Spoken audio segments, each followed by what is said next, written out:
Merhaba arkadaşlar, kanalımıza hoş geldiniz. Bugün sizler için güzeller güzeli Bergüzar Korel'den en güzel kareleri sizler için hazırladık. Bergüzar Korel, Karadağlı, Binbir Gece gibi dizilerde rol almış ve herkes tarafından çok beğenilmişti.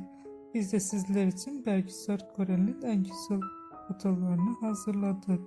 Bu videoların devamı gelmesini istiyorsanız kanalımıza abone olup yorum yazmayı unutmayın.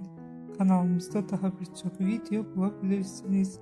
Siz izlemeye devam edin. Herkese teşekkür ederiz.